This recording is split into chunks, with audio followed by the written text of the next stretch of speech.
दो cricket expert हमारे मदन लाल जी और सौरव गांगुली दोनों हमारे साथ जुड़ रहे हैं इन्हीं खबरों पर। सौरव गांगुली भी हमारे साथ जुड़ गए हैं, लेकिन मदन लाल जी सबसे पहले आपके पास आते हुए, जून से खेलते हुए 24 इनिंग्स में सुरेश रैना ने सिर्फ एक अर्धशतक, जो उनका हाल था, लग रहा था ये होने ही वाला है, बस इंतजार था और अब इस ऐलान के साथ वो हो गया। हाँ बिल्कुल, देखिए काफ़ी दिनों से आउट ऑफ फॉर्म चल रहे थे, तो कई बार खिलाड़ी के लिए भी अच्छा रहता है, क्योंकि अगर आप ड्रॉप होते हैं तो आपको अपनी गलतियां सुधारने का भी एक मौका मिलता है। और उनकी जगह पे जिनको लिया गया चेतेश्वर पुजारा, उसको मेरे को ऐसा लग रहा है कि उन्होंने इसलिए लिया है कि बीच में आकर कहीं ना कहीं जाके इनिंग को स्टेबल करना पड़ता है, कि जहाँ से आप इनिंग की कंटिन्यूटी भी कर सकें। तो मैं समझता हूँ कि एक अच्छा डिसीजन लिया, उनको एक मौका दिया गया है कि वो ये भी देखेंगे कि वो एशिया कप में कैसे खेलते थे जैसे पुजारा, और उसके साथ साथ सुरेश रैना को मौका मिलेगा अपनी गलतियां सुधारने का, और उनको वर्ल्ड T20 में रखा गया है। तो महत्वपूर्ण है ये। अब सौरव गांगुली से भी इसी पर रिएक्शन लेंगे, उनसे भी यही सवाल पूछेंगे कि क्या उन्हें भी आशंका थी कि ऐसा कुछ हो सकता है सुरेश रैना के फॉर्म को देखकर, लेकिन उससे पहले आपको अपनी ये रिपोर्ट दिखाते हैं। कुल मिलाकर किस तरह से परिस्थितियां बनती चली गई, न्यूजीलैंड में जिस तरह से टीम ने परफॉर्म किया, किस तरह से उसने मायूस किया।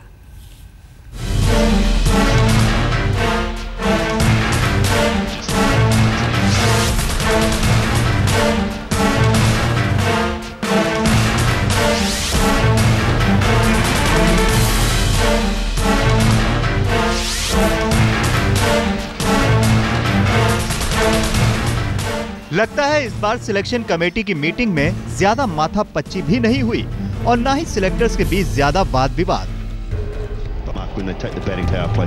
जब टीम का ऐलान हुआ तो चौंकाने वाले फैसले नहीं आए।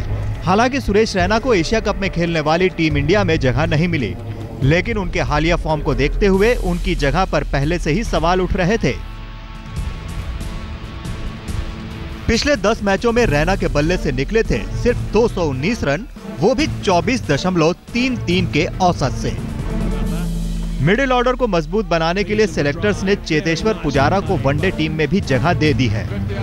इससे पहले भी पुजारा को वनडे टीम में चुना गया था, लेकिन उन्हें मैदान पर उतरने का मौका नहीं मिला था।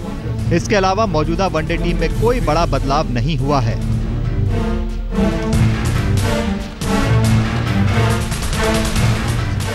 सिवाय ईशांत शर्मा के, जिनका पत्ता वनडे टीम से कट गया है।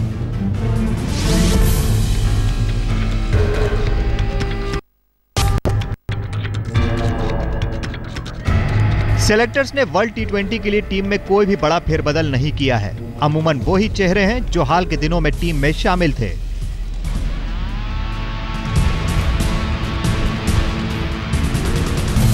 युवराज वनडे टीम से पहले ही बाहर हो चुके थे, लेकिन T20 में उनकी जगह सिलेक्टर्स ने बरकरार रखी है। बेंगलोर से प्रतिभा रमन के साथ आज तक ब्यूरो। सौरव, एशिया कप की टीम से सुरेश रैना, जैसा कि आपने ड्रॉप कर दिया है चेतेश्वर पुजारा को मौका, आपको आशंका थी इसकी, जिस तरह का प्रदर्शन, जिस तरह का डूबता हुआ प्रदर्शन सुरेश रैना का आ रहा था? नहीं, ये उम्मीद थी इस फैसले में, क्योंकि उनकी परफॉर्मेंस हाल ही में अच्छा नहीं रहा है और चेतेश्वर पुजारा को लिया गया है इस टीम में। मेरे हिसाब से ये लॉन्ग टर्म थिंकिंग है, क्योंकि भारत को इसके बाद इंग्लैंड जाना है, ऑस्ट्रेलिया जाना है और वर्ल्ड कप ऑस्ट्रेलिया में खेलना है। तो चेतेश्वर पुजारा टेक्निकली इन सबसे अच्छे हैं और वो कंडीशंस ऐसी हैं जहाँ पे सीम होगा, पेस होगा और जहाँ पे अच्छी टेक्निक की ज़रूरत है। तो उसी हिसाब से सही सिलेक्शन है ये, रैना को बाहर करना थोड़े समय के लिए और चेतेश्वर पुजारा को मौका देना। एक छोटा सा सवाल मदन लाल जी आपसे, ये अब रैना का क्या आपको लगता है, हालांकि बहुत सारे एग्जांपल्स हैं इस तरह से बाहर रहकर फिर वापस सुधार कर आने की, लेकिन जैसा कि वो कह रहे हैं कि लॉन्ग टर्म ये दिख रहा है कदम, क्या समझ में आता है? देखिए, डिपेंड करता है प्लेयर के ऊपर, वो अपने आप को कैसे सुधारते हैं और कैसे फॉर्म में रहते हैं, क्योंकि मैचेस आप खेलेंगे, आप परफॉर्मेंस करेंगे। देखिए बाकी खिलाड़ी भी बाहर गए हैं, युवराज भी बैठा है, गौतम गंभीर भी बाहर बैठा हुआ, तो ये है कि आपके ऊपर डिपेंड करता है आप फॉर्म में कैसे रहते हैं और अपनी गलतियों को सुधार के कैसे वापस आना चाहते हैं। ये सबसे बड़ी बात होती है कि दोबारा आप इंडिया के लिए खेलना चाहते हैं या नहीं।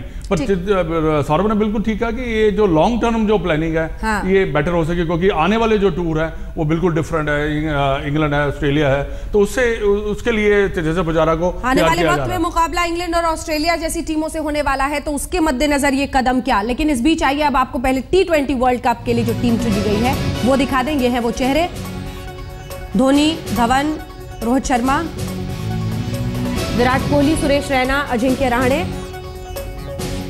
रविंद्र जडेजा, युवराज सिंह, आर अश्विन,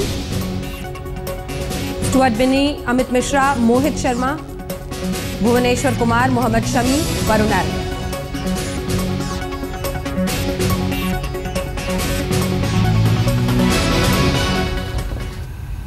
अब सौरभ, एशिया कप के लिए जो टीम चुनी गई है उसमें गेंदबाजी की बात की जाए तो क्या आपको वो बैलेंस अटैक दिखता है? ये तो उसकी बात हो गई, लेकिन कुल मिलाकर T20 पर अगर हम युवराज सिंह पर बात करें, उसमें क्या समझ में आता है? जो युवराज सिंह के खेल से उम्मीदें लोगों की हैं, वो किस तरह से अब आगे बढ़ेंगी?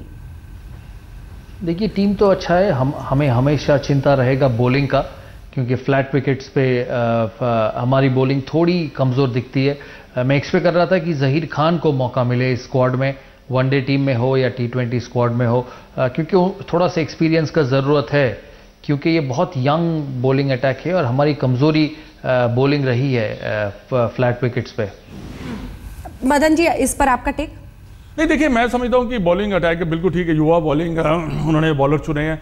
इसका ये है कि देखिए, आप मौका दे रहे हैं उनको, और मौका देने से क्या होता है कि आपके पास कम से कम आप भविष्य के लिए भी आप बॉलर तैयार कर सकते हैं। बाकी जाहिर खान की अगर बात कर रहे हैं तो मेरे हिसाब से वो टेस्ट मैच खेल रहे हैं, वही वो अगर फॉर्मेट में अच्छा करते रहें तो ज़्यादा बेहतर रहेगा। पर जो बॉलर्स लेके दे, कहीं ना कहीं जाकर आपको कहीं बॉलर तैयार करने ही पड़ेंगे। अगर बार बार हम ये कहते रहें कि हमारे पास बॉलिंग नहीं है, तो ये है कि चांस मिलेगा, नहीं तो इनको खिलाने का, टीम में लेने का फायदा भी नहीं है। अगर अच्छा करेंगे तो आगे कंटिन्यू करेंगे, ये बड़ा जरूरी है। और चाहे कोई भी कैसा भी ट्रैक हो, आपको बॉलिंग तो करनी है, चाहे वो एशिया के इंडिया के ट्रैक हो या बाहर के हो। आपको ये है कि आपको अगर अच्छे बॉलर हो तो कहीं भी जाके आप एडजस्ट कर सकते हैं। पर मेरे हिसाब से मौका अच्छा दिया गया है युवा खिलाड़ियों को।